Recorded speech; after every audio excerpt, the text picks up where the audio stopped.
पापा इस तरह से कब तक दूसरों के लिए लड़ते रहेंगे? आप जानते हैं कि ये बस्ती के लोग आपके साथ ईमानदार तरीके से नहीं हैं। आखिर क्यों कर रहे हैं आप ये सब? मैंने गुस्से और बेबसी से कहा, तो पापा मुझे देखकर मुस्कुराए। मुझे जमीन के इस टुकड़े से इतना प्यार है कि मैं इसके लिए अपनी जान भी बलिदान करने को तैयार हूँ। वो सर झुकाकर चाय का एक एक घूंट लेते हुए बड़े ही प्यार से बोले, तो मुझे और गुस्सा आ गया। वो मोहल्ले वाले जो खुद को आपका शुभचिंतक दिखाते हैं, सच्चाई ये है कि वो सब के सब दोगले हैं। जैसे ही बड़े अधिकारी आते हैं, उनके सामने वो मुकर जाया करते हैं और अकेले मेरे बाप को ही बातें सुननी पड़ती हैं। हमारे मोहल्ले में कई सारी मुश्किलें थीं। यहाँ ज्यादातर मजदूर तबके की आबादी थी और मेरे पापा उनकी आवाज बने हुए थे। मेरे पापा इन सब में वो एकमात्र आदमी थे जिन्होंने मैट्रिक कर रखा था और जमाने की समझ भी रखते थे। वो किसी वकील के यहाँ चाय देने का काम करते थे। वहाँ अक्सर केसों के मामले सुलझते और उलझते हुए देखते रहते थे। वो वहीं पर मौजूद रहे और इसी वजह से उन्हें कानून का बाकी लोगों के मुकाबले थोड़ा ज्यादा ज्ञान था। अरे बेटी, तुम नहीं समझोगी।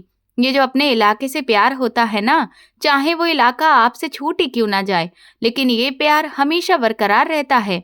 ये मेरे अपने लोग हैं जिनके बीच में मैं पला बड़ा हूँ और अब जब इस उम्र में पहुंच चुका हूँ, तो क्या लगता है कि जब उनके साथ नाइंसाफी हो रही हो तो मैं खामोश रहूं? तुम्हें क्या लगता है, अगर मैं ऐसा करूंगा तो मरने के बाद ऊपर वाले को अपना मुंह दिखा सकूंगा? पिछले कई सालों से मैं इन लोगों की आवाज बना हुआ हूँ। मैं उन्हें मायूस नहीं कर सकता। वो कमजोर हैं, बड़े अधिकारियों को देखकर बेबस हो जाते हैं, इसीलिए झूठ का सहारा लेते हैं। मैं इस बात से अनजान नहीं हूँ। जब मुझे उनकी कमजोरी और ताकत दोनों का पता है, तो फिर भी उनसे मुकाबला ना करूं? मैं इतना गिरा हुआ इंसान नहीं हूँ, और ज्यादा से ज्यादा क्या ही हो जाएगा? वो लोग मुझे फांसी पर चढ़ा देंगे तो बेशक चढ़ा दे, मुझे कोई फर्क नहीं पड़ता।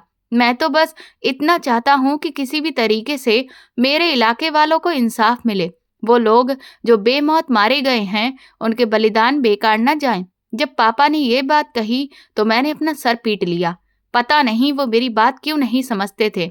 उन्हें तो बस हर वक्त अपने इलाके वालों की ही पड़ी रहती थी। मैंने दोबारा से अपनी किताब खोल ली। पापा प्यार भरी नजरों से कभी कभी मुझे देखते और मुस्कुराते रहते। वो जानते थे कि मैं उनसे नाराज हूँ। उनका ये इंसानियत का सबक मेरी समझ में नहीं आता था, क्योंकि यहाँ हर कोई खुदगर्ज और स्वार्थी किस्म का था। ऐसे में मेरे पापा जैसी सोच रखने वाले इंसान का नुकसान ही होना था, लेकिन वो समझते ही कहाँ थे। उनको तो लगता था कि उनकी जिंदगी का मकसद यही है कि अपने लोगों को खुद से भी ज्यादा महत्व देना है। मैंने एक दो बार गुस्से से बाबा को घूरा तो वो मुस्कुराए, मुझे अपने पास बुलाया। मैं सर झुकाते हुए उनके पास जाकर बैठी। बेटी, मेरी एक बात याद रखना, जब भी तुम्हें इंसानियत और पैसे में से किसी एक चीज को चुनना पड़े, तो तुम इंसानियत को चुनना, क्योंकि तुम बृजेंद्र सिंह की बेटी हो, वो इंसान जो इस कच्ची बस्ती के लोगों की आवाज बना हुआ है। तुम जानती नहीं मुझे कितनी बड़ी रकम की ऑफर हो चुकी है, मगर फिर भी मैं डटा रहा। उन्होंने मुझे नुकसान भी पहुंचाया, लेकिन मैंने उसे किसी से कहा तक नहीं है, किसी को भी नहीं बताया कि मेरा कौन सा नुकसान हुआ है, क्योंकि मैं किसी स्वार्थ के चलते बस्ती वालों की मदद नहीं कर रहा। ये लोग मेरे अपने हैं। जब पापा ने ये बात कही तो मैं सर झुकाकर बैठ गई। मेरे पापा में इंसानियत का जज्बा बहुत था और इसी वजह से उन्होंने मेरी माँ को भी खो दिया। आज भी जब मैं याद करती हूँ तो बस्ती वालों से मुझे नफरत होने लगती है, मगर मेरे पापा यहाँ रहना चाहते हैं, इसलिए हम भी यहाँ पर रहने पर मजबूर हैं। वरना कौन सी ऐसी जगह रहना पसंद करेगा जहाँ ऐसे एहसान फरामोश लोग बसते हों। बहरहाल बाबा मुझे काफी देर तक इधर उधर की बातें समझाते रहे। मैं वापस आकर जब किताब खोलकर बैठी तो अपने ख्यालों में भटक चुकी थी। समझ ही नहीं आ रहा था कि क्या हो रहा है। पढ़ना चाहती थी, फिर भी कानों में पापा की बातें गूंज रही थी। मैं खामोशी से किताब बंद करके छत पर चली गई। वहां देखा कि कुछ अफसर फिर से आ चुके थे। एक पुलिस वाला शायद मेरे पापा के बारे में ही पूछताछ कर रहा था। मैं जल्दी से नीचे आई और पापा को इस बारे में जानकारी दी कि पापा, पुलिस वाले आपको ढूंढ रहे हैं, आप कहीं चले जाइए। ये सुनकर पापा मुस्कुराए और कहने लगे, सीमा, कब बड़ी होगी बेटी तुम?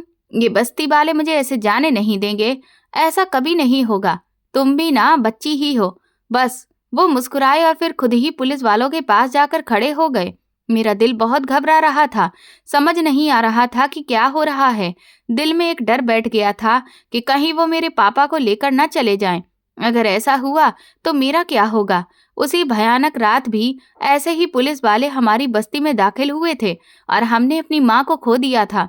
न जाने मेरी माँ ने कितनी मुश्किलें सही थीं, मगर मेरे पापा का इंसानियत का जज्बा खत्म ही नहीं हुआ, जिसका मुझे बड़ा अफसोस है। पापा चाहते तो आज सब ठीक होता। अगर वो लोगों की मदद करने का नहीं सोचते, जिनकी मदद करने का मतलब है जानबूझकर कुएं में छलांग लगाना और उन लोगों को मदद के लिए बुलाना जिन्होंने आपको कुएं में धक्का दिया था या जिनके कहने पर आप उस गहरे कुएं में कूद गए थे। वो लोग बाहर खड़े मजाक उड़ाते हैं। मैं छत पर खड़ी पापा को देख रही थी, जिनके चेहरे पर बहुत सुकून था। वो मुस्कुरा रहे थे। बस्ती वाले भी उनके साथ खड़े थे। पुलिस वाले कुछ घबराए हुए लग रहे थे, क्योंकि बस्ती के सारे आदमी एक पुकार पर इकट्ठे हो चुके थे और अब उन पुलिस वालों से ऊंची आवाज में बहस कर रहे थे। मुझे कुछ समझ नहीं आ रहा था, क्योंकि वो लोग काफी दूरी पर थे और दूसरी बात कि इतने सारे आदमी ऊंची आवाज में चिल्ला रहे थे, तो आवाज तो आ रही थी मगर शब्द समझ नहीं पा रही थी। पूरे 2 घंटे तक बहस होती रही। मेरे दिल की धड़कन बहुत तेज थी। मैं बहुत डरी हुई थी। मेरे हाथ पैर कांप रहे थे। तभी एक पुलिस वाले का हाथ मेरे पापा के गिरे बांध की तरफ बढ़ा, तो मैंने गुस्से से अपनी मुट्ठियां कसकर बंद कर ली। अगर पापा ने मुझे मना नहीं किया होता तो मैं उस वक्त वहां पहुंच चुकी होती। मैं अपने पापा को ऐसे नहीं देख सकती थी।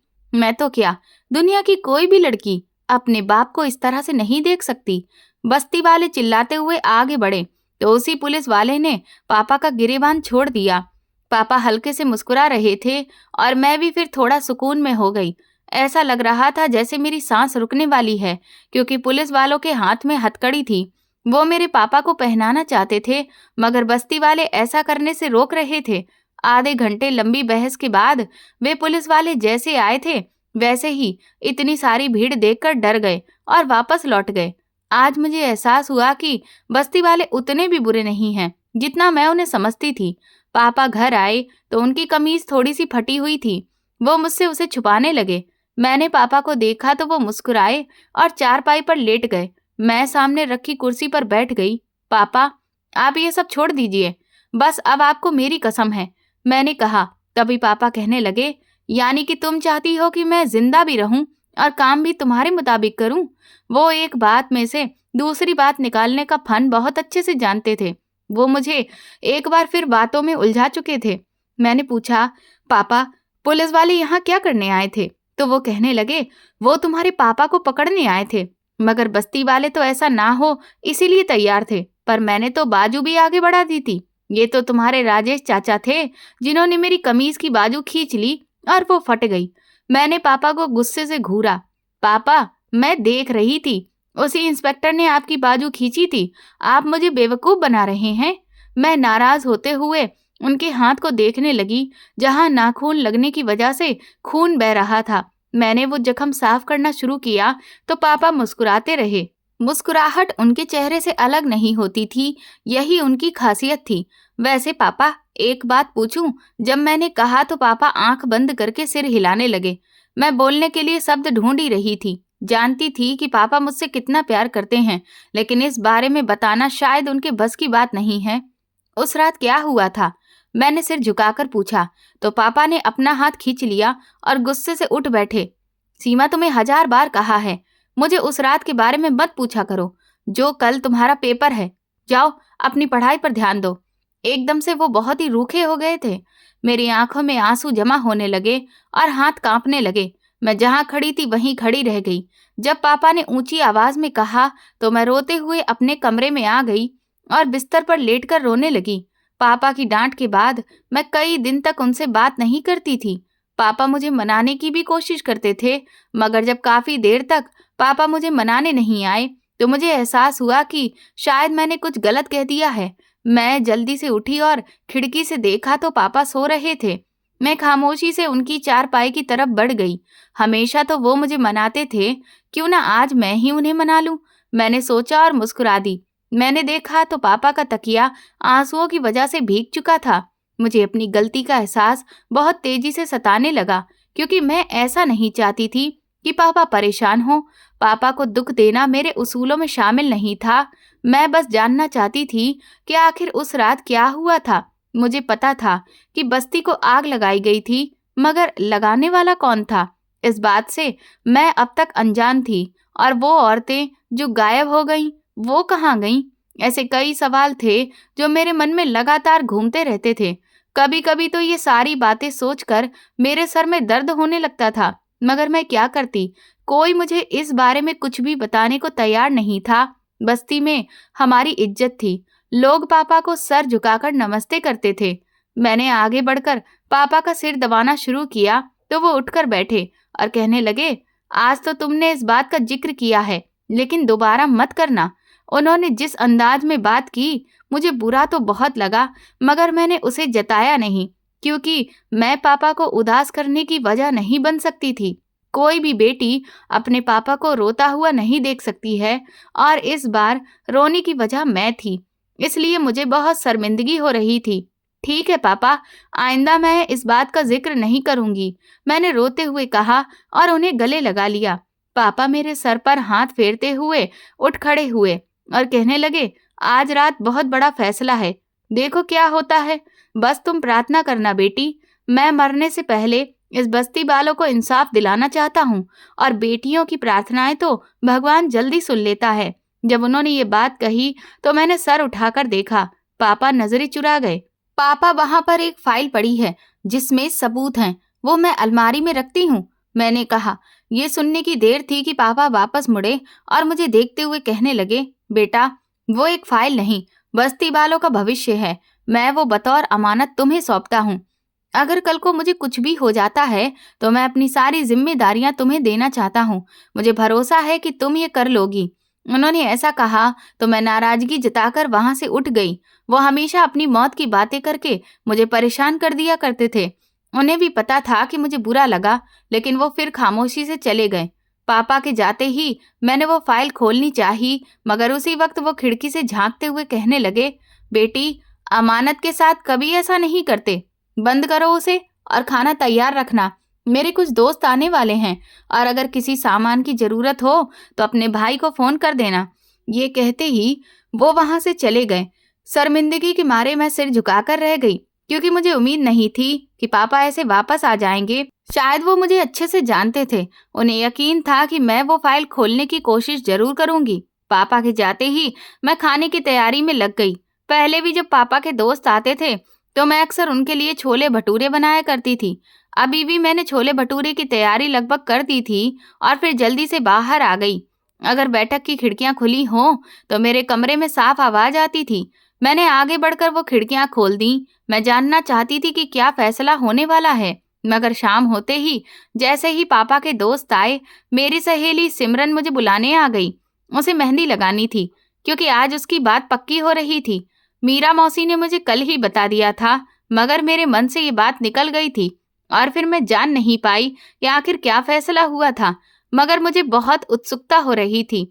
मैं रात को देर से घर वापस आई, क्योंकि उन लोगों ने छोटी सी ढोलकी भी रख ली थी और सिमरन ने मुझे आने ही नहीं दिया था। यही वजह थी कि जब मैं रात को 11 बजे घर आई तो पापा तो सो चुके थे। शायद उन्होंने गेट भी मेरे लिए ही खुला छोड़ दिया था। अभी मैं वॉशरूम में गई थी कि मुझे कुछ आवाज सुनाई दी, जैसे कि हमारे आंगन में कोई कूदा हो। मैं परेशान हो गई और जल्दी से बाहर निकली तो देखा कि सामने एक नकाबपोश खड़ा था। उसने मेरे सिर पर हथियार रखा तो मैं डर के मारे कुछ बोल भी नहीं पाई। तभी 6-7 और लोग हमारे आंगन में दाखिल हो गए। डर के मारे मेरी आंखें फटी की फटी रह गईं। न जाने वो लोग कौन थे। पहले भी हमारे घर पर ऐसा हमला हो चुका था। मेरे मुंह से आवाज तक नहीं निकल रही थी। मैं पापा को बुलाना चाहती थी ताकि वो बस्ती वालों को बुला सकें। इतने में एक आदमी कमरे के अंदर आया और मेरे पापा को गिरेबान से पकड़कर बाहर ले आया। तूने भरी महफिल में मेरा गिरेबान पकड़ा था? अब देख मैं तेरे साथ क्या करता हूँ। ये आवाज सुनकर मुझे अंदाजा हो गया कि वो कोई और नहीं बल्कि वही इंस्पेक्टर है। मैं गुस्से से उसे घूरने लगी। वो मुझे सिर से पैर तक देखते हुए मेरे पापा को पकड़कर ले गया। मैं जल्दी से सबको बुलाने के लिए भागी। मोहल्ले वाले इकट्ठे हो गए, मगर इस बार पुलिस वाले पूरी तैयारी के साथ आए थे। इतनी ज्यादा फोर्स देखकर बस्ती वाले डर गए। मेरे पापा को वो लोग लेकर जा चुके थे। तभी मेरे भाई ने जब उनसे भिड़ना चाहा तो पुलिस वाले ने उसके पेट में गोली मार दी।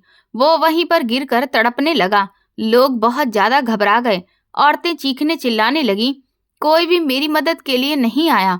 पहली बार पापा भी पुलिस वालों की बातें सुन रहे थे, वरना वो हमेशा मुस्कुराते और बहुत तमीज से बात किया करते थे। हालांकि पुलिस वाले अक्सर बदतमीजी करके जाते थे। मैंने पापा की तरफ देखा जो रो रहे थे। पुलिस वाले उन्हें लेकर जा चुके थे और मेरा भाई मेरी गोद में पड़ा तड़प रहा था। बस्ती वाले मेरी मदद के लिए नहीं आए। मैं अपने भाई को घसीटते हुए घर तक लाई। जल्दी से मोबाइल से मैंने एम्बुलेंस को फोन किया। जब उन्हें मैंने एड्रेस बताया तो वो लोग आधे घंटे में पहुंचे, मगर तब तक बहुत खून बह चुका था और मेरा भाई बेहोश हो गया था। मुझे समझ नहीं आ रहा था कि अब मैं क्या करूं। अस्पताल पहुंचे तो उन्होंने पुलिस केस बना दिया और फौरन ऑन ड्यूटी इंस्पेक्टर को कॉल की। जब इंस्पेक्टर आया तो वो कोई और नहीं बल्कि वही था जिसने मेरे पापा को हथकड़ी पहनाई थी। मैं घबराकर एक तरफ हो गई क्योंकि मैं जानती थी कि वो मेरे भाई का इलाज शुरू नहीं होने देगा। इसी बहस में मेरा भाई दम तोड़ चुका था। उसी दिन मैंने उस पुलिस वाले से एक दुश्मनी सी बांध ली कि मुझे हर हाल में उससे बदला लेना है। मुझे पापा से मिलने तक नहीं दिया गया। मैंने सारी बस्ती को इकट्ठा किया और उनसे अपील की कि तुम लोग मेरी आवाज बनो, जैसे मेरे पापा तुम लोगों की आवाज बने हुए थे। तुम लोगों की वजह से उन्होंने कितना कुछ सहा है।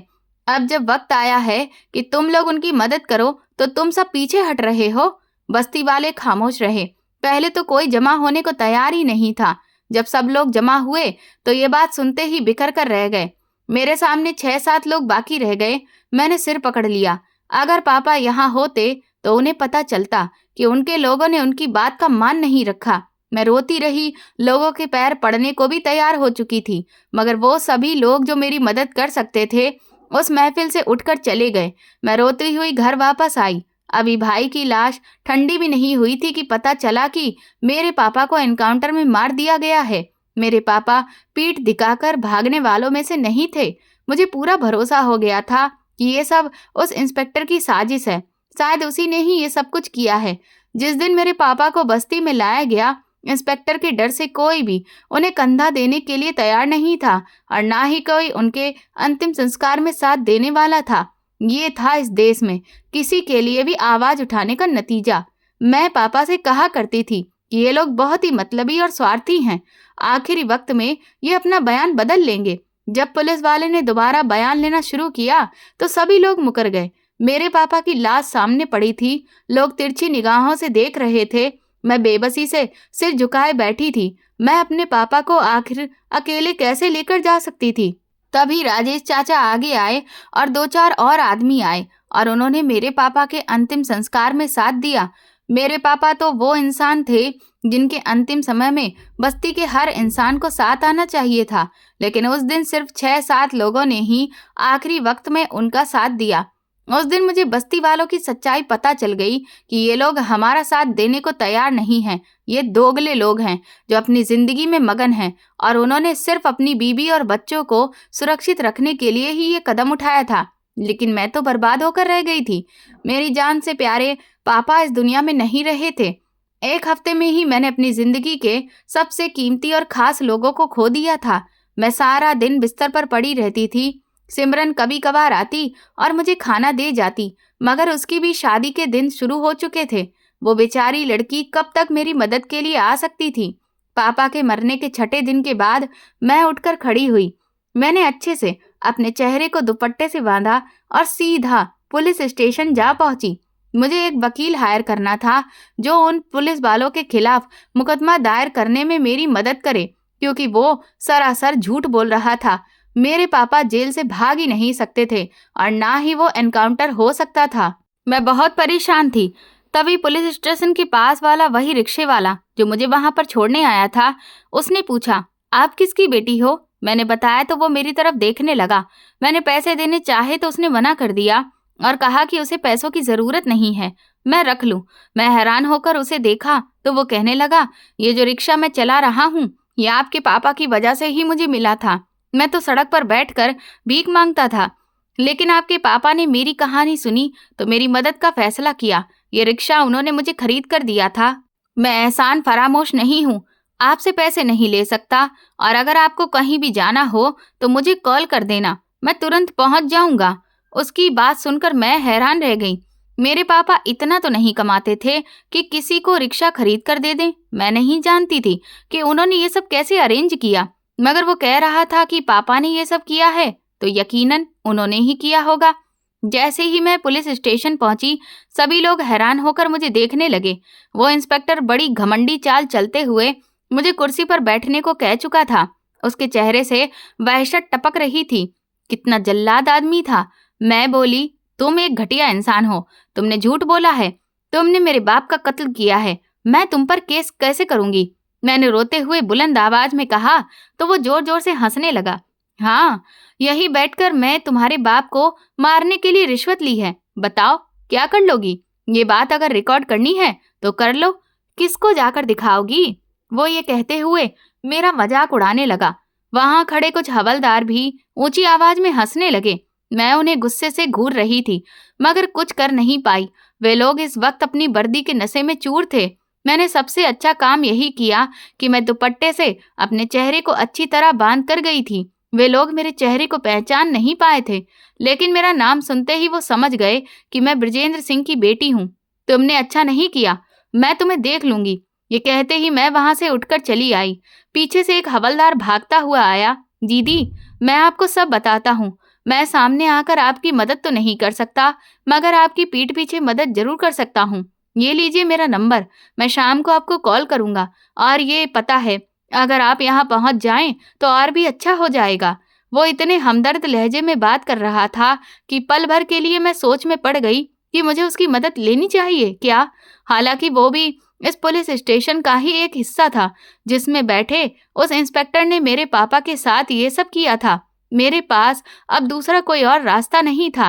राजेश चाचा भी बेबस आदमी थे। उनका एक बेटा तो शहीद हो चुका था और दूसरे को वो खोना नहीं चाहते थे, इसलिए वो मेरा साथ नहीं दे सकते थे और मैं उनसे साथ मांगना भी नहीं चाह रही थी। मुझे इन सब बातों का एहसास था, इसीलिए मैं खुद ही अब अपने बाप और भाई के कातिल को ठिकाने लगाने चली थी।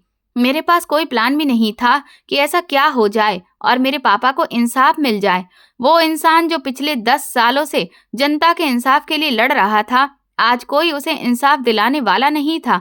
ये बात मुझे बहुत दुख पहुंचा रही थी। शाम होते ही मैं घर से निकल पड़ी। वही रिक्शे वाला मेरे साथ था। उस आदमी ने मुझे एक ऐसी बिल्डिंग में बुलाया था जिस पर अभी काम जारी था और शायद रात होने की वजह से वहां से मजदूर भी चले गए थे। मैं वहां पहुंची तो वह हवलदार ने मेरी तरफ देखा और कहने लगा, दीदी आपके पास कोई सबूत है? मैंने कहा, हाँ, मेरे पास एक फाइल है जो मेरे पापा ने मुझे दी थी और कहा था कि वो अमानत के तौर पर मेरे पास रहेगी। मैं बस्ती वालों को इंसाफ दिलाऊंगी। तभी वो आदमी कहने लगा कि आप वो फाइल मुझे दे सकती हैं, मैं देखकर बताता हूँ कि इन सबूतों की मदद से आप उस इंस्पेक्टर तक कैसे पहुंच सकती हैं। जब उसने ये बात की तो मैंने झट से वो फाइल उसके सामने रख दी। तभी मुझे अपने कंधे पर किसी हथियार का दबाव महसूस हुआ। मैं मुड़ी तो सामने वही पुलिस वाला खड़ा मुस्कुरा रहा था। ये देखकर मेरे होश उड़ गए। तब मुझे सब समझ आया कि वो कांस्टेबल मुझे धोखा दे रहा था। वो फाइल हत्यारों के हाथ लग चुकी थी। मैं फाइल उन्हें नहीं देना चाहती थी, लेकिन मेरी जल्दबाजी, भरोसा कर लेने की वजह से वो फाइल हासिल कर चुके थे। वो संख्या में ज्यादा थे। तब उन लोगों ने मुझे पकड़कर कमरे में बंद कर दिया और खुद वहां से चले गए। शायद वो रिक्शे वाला उन लोगों की हरकतों को जानता था। उसने उन्हें देखते ही छुप गया था। उनके जाते ही वो रिक्शे वाला कमरे की दीवार तक आया, उसका ताला तोड़ा और मुझे बाहर निकाला। वो कहने लगा, दीदी एक बार बताया तो होता कि तुम इस हवलदार से मिलने आई हो, तो मैं तुम्हें इसकी हकीकत बता देता। अब तो कुछ भी नहीं हो सकता। अब तो चाचा जी जो केस लड़ रहे थे वे भी हार चुके हैं। जब उसने ये बात की तो मैं हैरान रह गई। मुझे लगा शायद वो वैसे ही मेरे पापा को चाचा कह रहा है, मगर जब उसने मुझसे नजरें चुराई तो मैं उसके पीछे पड़ गई और कहा कि मुझे सच सच बताओ, आखिर क्या बात है। वो कहने लगा, वो आपके पापा मेरे चाचा थे, बस भाइयों में अनबन और झगड़े की वजह से पापा उनसे दूर हो गए। फिर उनके देहांत के बाद मेरी माँ का भी एक्सीडेंट हुआ। उनके बाद तो मैं बिल्कुल अकेला ही रह गया था। यहाँ सड़क पर भीख मांगता था। बस चाचा ने ही मुझे संभाला और कभी जताया तक नहीं कि उन्होंने मेरी मदद की है। बस यही बात है और तो कुछ भी नहीं। वो अभी भी नजर चुरा रहा था। मैं गुस्से से उसकी तरफ बढ़ी और उसका गिरेबान पकड़ लिया। तभी वो गुस्से से मुझे देखने लगा और बोला, ऐसा कुछ नहीं है जो आप समझ रही हैं। जो सच था वो मैंने तुम्हें बता दिया है। तब मैंने उसके मुंह पर एक थप्पड़ जड़ दिया क्योंकि मुझे बहुत गुस्सा आ रहा था। उसने हैरान होकर मुझे देखा और कहा, मेरे पापा तुम्हारे पापा के सगे भाई नहीं थे। दादाजी ने 2 शादियां कर रखी थी। बस इसी वजह से ये सब है और कोई बात नहीं। जब उसने दोबारा वही बात दोहराई तो मैं समझ गई कि वो कुछ छुपा रहा है। मुझे सबसे पहले उसका भरोसा जीतना था ताकि वो मुझे कुछ भी ना छुपाए। तभी वो कहने लगा कि वो मेरी मदद करने को तैयार है। मेरे पास एक प्लान है। अगर तुम अमल करो तो जल्दी ही चाचा के कातिलों को सूली पर लटका सकती हो। ये सुनकर मैंने उसकी बात मान ली। हम दोनों वहीं कुर्सियों पर बैठ गए। वो कहने लगा, अगर तुम इस पुलिस वाले के घर नौकरानी बनकर चली जाओ और वहां से वो फाइल वापस ले आओ तो पहले हम उस ठेकेदार के खिलाफ कुछ कर पाएंगे, फिर उस पुलिस वाले को भी देख लेंगे। वो इन्हीं लोगों के हाथों मारा जाएगा जिनसे उसने रिश्वत दी है। उसकी बात सुनकर मैं हैरान रह गई। प्लान तो बड़ा अच्छा था और कहीं ना कहीं मुझे भी पसंद आया। मैंने कहा, अगर उसने मुझे पहचान लिया तो? वो कहने लगा, मेरी पत्नी बहुत अच्छा मेकअप करती है। वो तुम्हारा हुलिया बिल्कुल बदल देगी और वैसे भी उन्होंने तुम्हारा चेहरा अभी देखा नहीं है। अपनी पहचान बदल कर जाना। मैं फिर उसकी बात मान ली। उसके घर पर पहुंची तो उसकी पत्नी ने मुझे फटे पुराने कपड़े और एक गंदी सी चादर दे दी। मैंने वो अपने आसपास लपेट ली और इंस्पेक्टर के घर तक चली गई। वहां पहुंचकर सामने उसकी पत्नी बैठी थी। वो बोली, कौन हो तुम? किससे मिलना है? मैंने बताया, मैं काम की तलाश में आई हूँ। आपको भगवान का वास्ता है, मुझे काम पर रख लीजिए। मैं बहुत ही मजबूर और बेबस लड़की हूँ। मेरे पापा बीमार हैं और इस वक्त बिस्तर पर पड़े हुए हैं। ये सुनते ही वो औरत तुरंत पिघल गई और कहने लगी, ठीक है, मैं अपने पति से इस बारे में बात करूंगी। मैं तुमसे वादा तो नहीं करती मगर मना भी नहीं कर रही हूँ। मैं निश्चिंत होकर आधे घंटे के लिए वहीं पर बैठी रही। थोड़ी देर के बाद वो पुलिस वाला घर में दाखिल हुआ। मैंने गुस्से से उसे अपनी शॉल के घूंघट से घूर कर देखा मगर मुझे अपने जज्बात और अपने हाव भाव दोनों पर काबू पाना था। वो पुलिस वाला हैरान होकर मुझे देखने लगा और अपनी पत्नी से पूछने लगा कि ये कौन है और यहाँ पर क्या कर रही है। मैं रोते हुए उसके कदमों में बैठ गई और कहने लगी, साहब मुझे काम पर रख लीजिए, मुझे काम की बहुत जरूरत है। वो कहने लगा, लेकिन तुम कहाँ से आई हो? तो मैंने अपने उस रिक्शा वाले भैया का पता बता दिया और एक पहचान पत्र भी उन्हें दिखा दिया। उसने देखा और कहा, ठीक है, हम तुम्हें काम पर रखने के लिए तैयार हैं, मगर मेरी एक शर्त है। मेरी पत्नी बीमार रहती है, इसलिए तुम्हें 24 घंटे हमारे घर में ही रहना होगा। ये तो मेरे लिए और भी अच्छा हो गया था। ऐसे तो मैं उसके घर पर ज्यादा अच्छी तरह से नजर रख सकती थी। मैंने तुरंत ही सिर हिलाकर कहा, ठीक है, मैं यहाँ पर रहने को तैयार हूँ। उसने कहा, मैं तुम्हें महीने के 10,000 रुपए दूंगा, इससे ज्यादा नहीं। मैंने कहा, ठीक है, जैसा आपको ठीक लगे, क्योंकि मुझे पैसों में कोई दिलचस्पी नहीं थी। मुझे तो वो फाइल चाहिए थी और उस आदमी के खिलाफ सबूत भी। उसकी पत्नी अजीब औरत थी। सुबह से वो खामोश बैठी थी और ऐसे दीवार को घूर रही थी जैसे सामने कोई टीवी लगा हो। शायद वो अपने ही ख्यालों में खोई हुई थी। मैंने कई बार उससे बात करना चाहा मगर उसने कोई ध्यान ही नहीं दिया, न मेरी बात सुनी, बल्कि ऐसे नजरअंदाज करती रही जैसे मैं वहां मौजूद ही नहीं हूँ। मुझे बड़ी हैरत हुई मगर मैं क्या कर सकती थी। जितनी बार मैंने बात की हर बार वो खामोश रही तो मैं भी चुपचाप वहीं बैठ गई। वो आदमी जैसे आया था वैसे ही चला गया। फिर वो औरत, जिसका नाम काजल था, उठी और मुझे घर के काम समझाने लगी। उसने बताया कि कहाँ और कैसे सफाई करनी है। बहुत सारे कपड़े धोने के लिए रखे हुए थे। उसने मुझे कपड़े दिए और कहा, पहले ये धो दो क्योंकि सर्दियों के दिन हैं, वरना कपड़े सूखेंगे नहीं। मैंने तुरंत मशीन चला दी। घर के सारे काम तो मुझे आते थे, मेरे लिए कोई खास मुश्किल नहीं थी। मैंने जैसे ही पुलिस वाले की जेब में हाथ डाला तो मुझे कोई कागज महसूस हुआ। देखा तो वो 1 करोड़ रुपए का चेक था। ये देखकर मेरे होश उड़ गए। तभी किसी ने वो चेक झपटने के अंदाज में मुझसे ले लिया। मैंने परेशान होकर पीछे देखा तो वही इंस्पेक्टर खड़ा था। वो कहने लगा, अपने काम से काम रखा करो। आइंदा मेरे मामलों में टांग अड़ाने की कोशिश की तो तुम्हारी टांगें तोड़ दूंगा। मेरी जेब से जो कुछ भी निकले खामोशी से मेरी पत्नी को दे दिया करो। उसे खोल कर देखने की जरूरत नहीं है। ये बात अब तुम मत भूलना कि तुम किसी आम आदमी के घर की नौकरानी के तौर पर काम नहीं कर रही हो, समझी? कोई भी चालाकी करने की कोशिश की तो मुझसे बुरा कोई नहीं होगा। इसके बाद वो मुझे और भी तरह तरह की धमकियां देता रहा। मैं खामोशी से सिर झुकाए खड़ी रही। वो जैसे गुस्से में भुनभुनाता हुआ आया था वैसे ही चला गया। मैं चुपचाप काम करने लगी। मुझे समझ आ गया था कि उसे इतनी बड़ी रकम दी गई है कि वो ना चाहते हुए भी अपने देश से गद्दारी कर चुका है। मैं दुखी दिल से कपड़े धोने लगी। शाम होते होते कपड़े खत्म हुए तो मैंने चैन की सांस ली। कमर दर्द से मेरी हालत खराब थी। तभी उस औरत ने मुझसे कहा, खाना बना लो और वक्त मिले तो घर की सफाई भी कर देना। मैंने कहा ठीक है। तभी वो बताने लगी, जो यहाँ पहले नौकरानी काम करती थी उसने चोरी करने की कोशिश की थी और अब 2 साल से जेल में बंद है।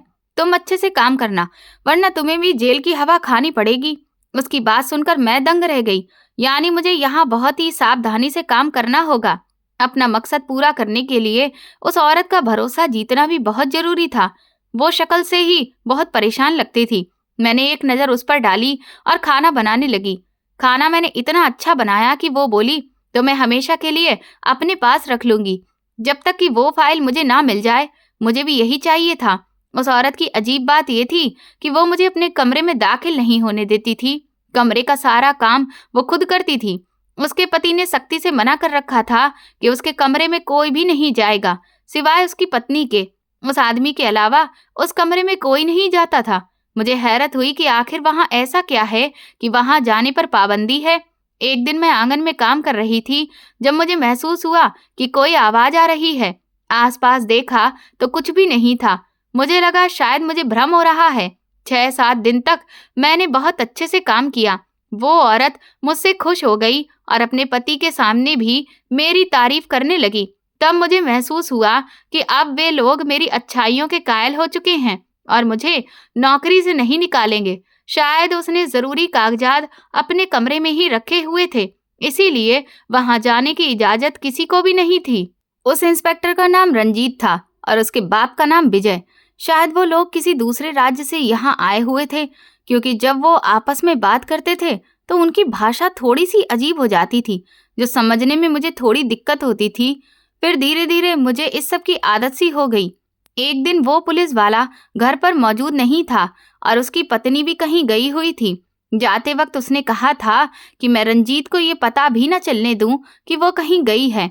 मैंने उससे वादा कर लिया, क्योंकि मैं हर हाल में उसका भरोसा जीतना चाहता था ताकि मुझे उस कमरे में जाने की इजाजत मिले।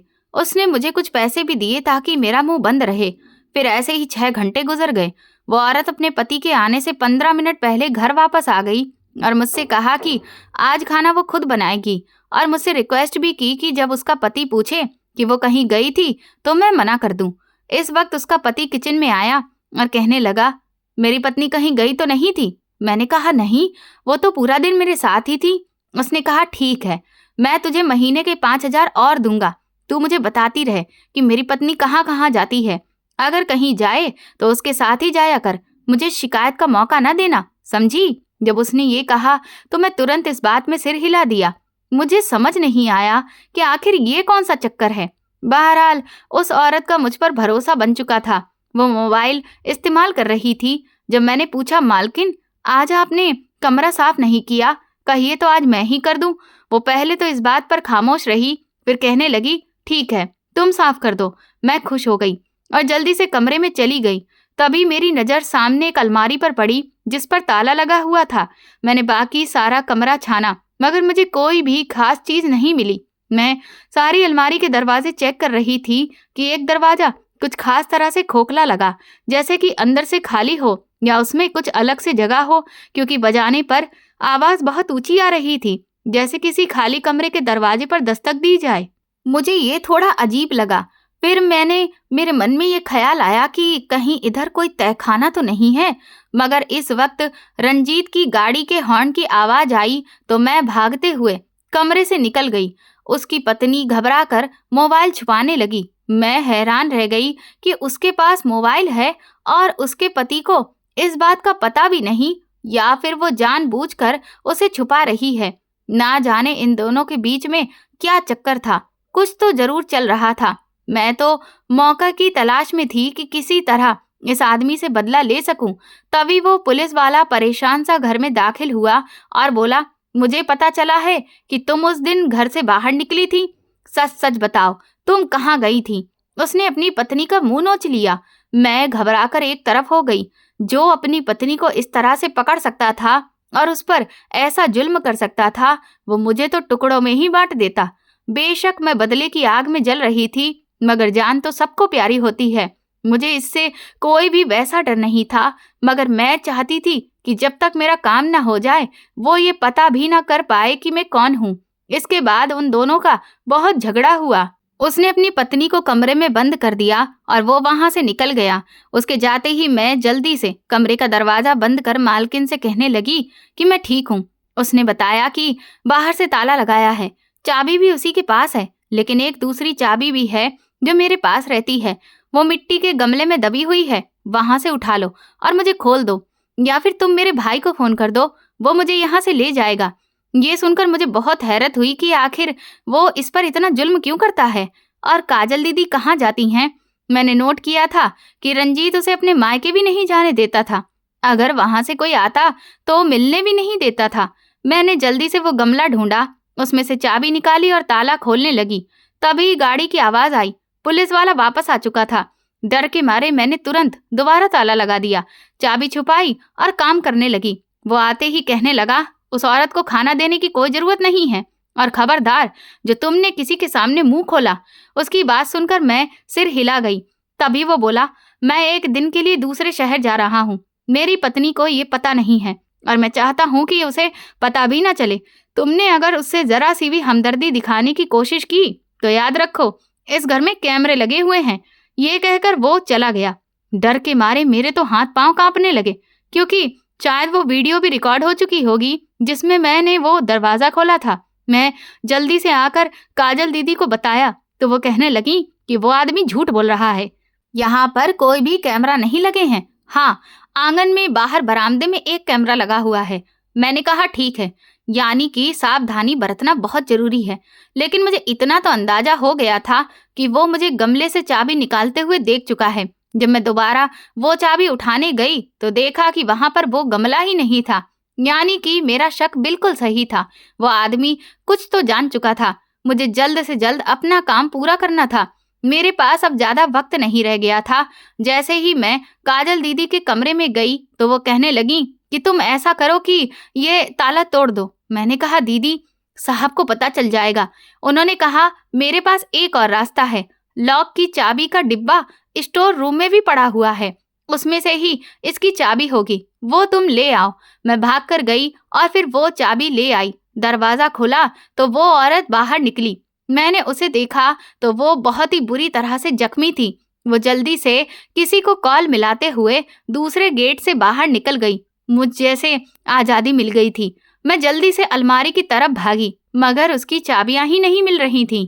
अलमारी खोलने के लिए मैंने उसे जोर से धक्का दिया तो ऊपर से एक लोहे का बॉक्स आकर गिरा। भगवान का शुक्र है कि वो मेरे ऊपर नहीं गिरा, वरना मैं 2 टुकड़ों में बट जाती। वो बॉक्स खुला हुआ था, उसमें से चाबियों का गुच्छा नीचे गिर गया। मैंने जल्दी से वो सारी चाबियां अलमारी में लगा लगा कर देखना शुरू किया तो अलमारियां खुलती चली गईं। मेरी खुशी का ठिकाना नहीं रहा जब लॉकर में मुझे वो फाइल मिल गई जो मेरे पापा ने बतौर अमानत मुझे दी थी।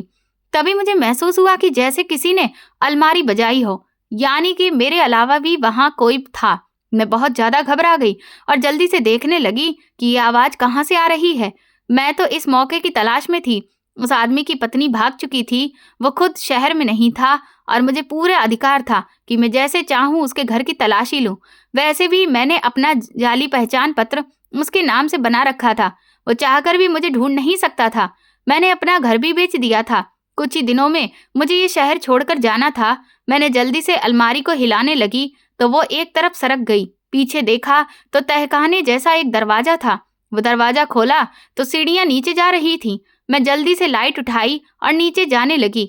मेरे दिल की धड़कन तेज हो रही थी। घबराहट के मारे मेरा चेहरा पसीने से भीग चुका था, मगर मैंने हिम्मत नहीं हारी। उस फाइल को सीने से लगाए मैं आगे बढ़ गई।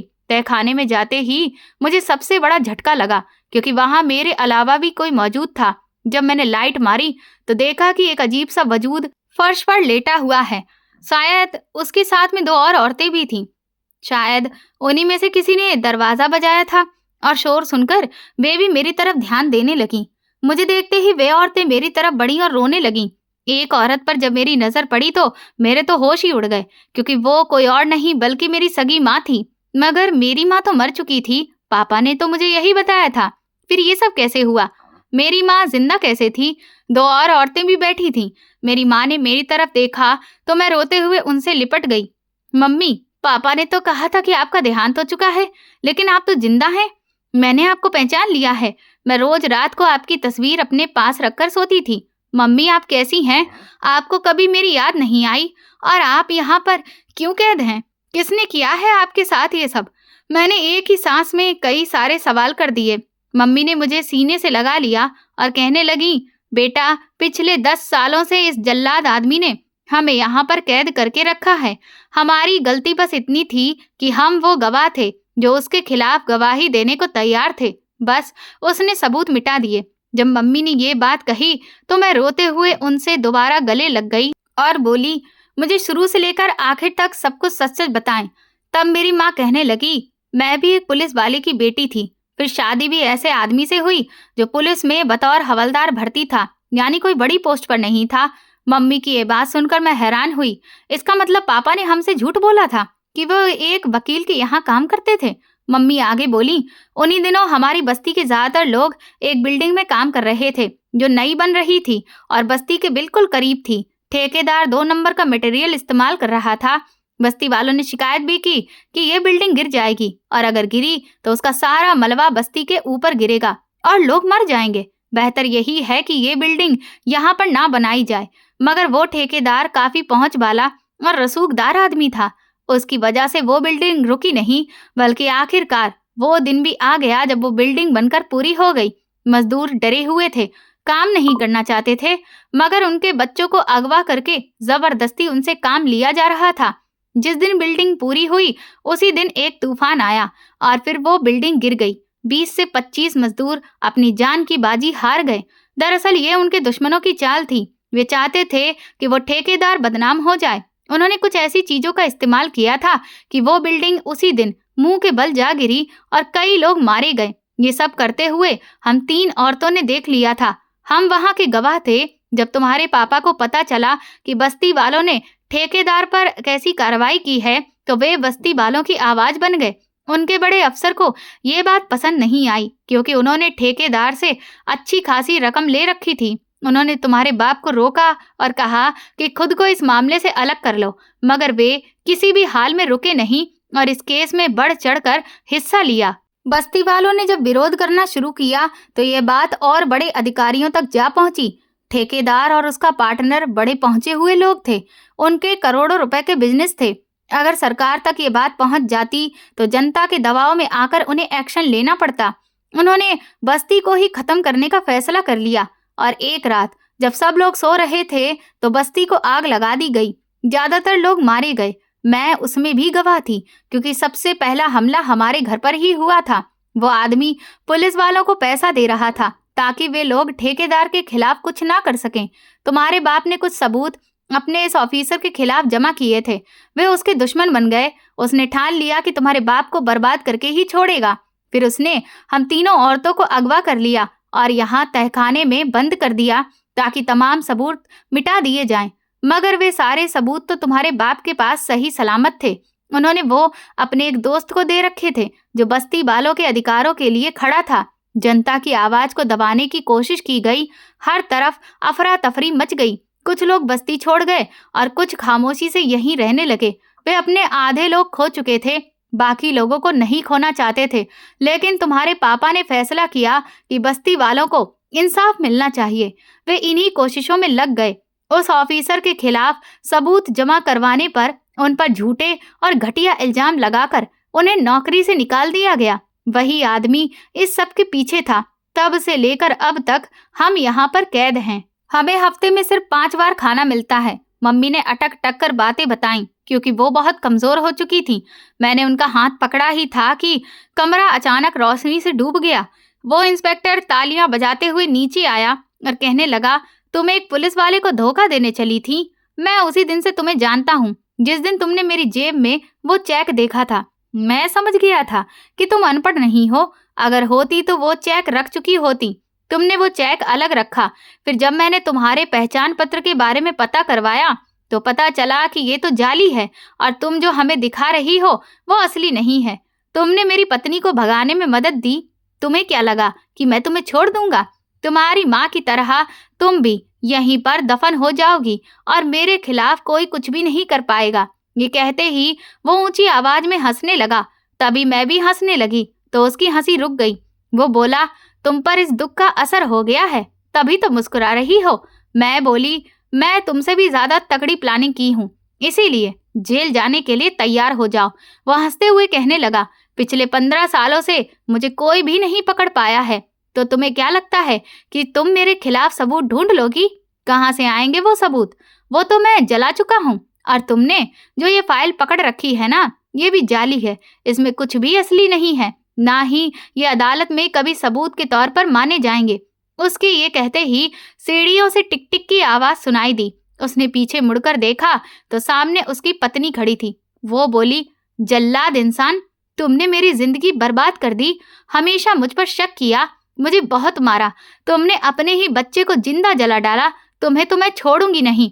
तुम्हारी ये वीडियो मैं रिकॉर्ड कर चुकी हूँ और वो सारे सबूत भी मेरे पास हैं जो तुम ये सोच रहे थे कि तुमने खत्म कर दिए हैं।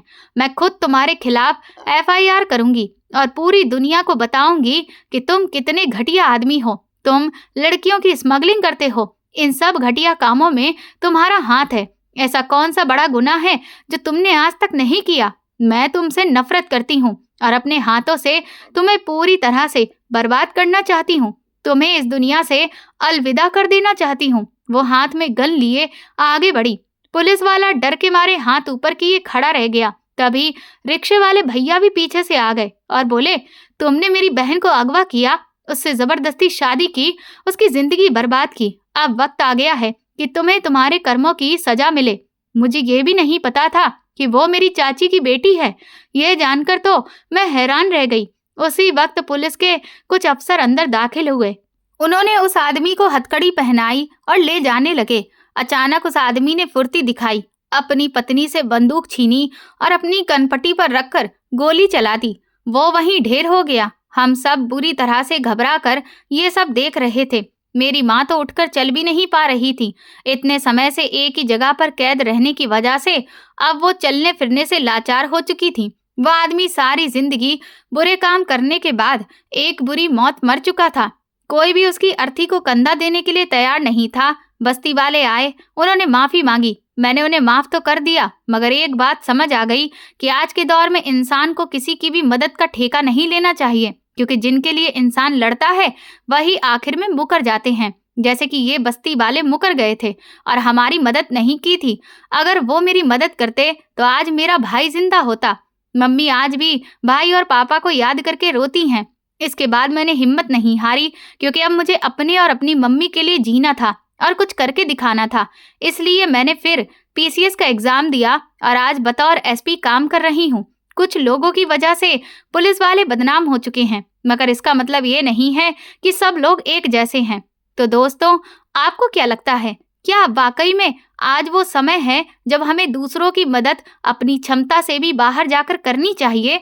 अगर आपने भी कभी किसी की ऐसी मदद की है तो हमें कमेंट में ज़रूर बताइए।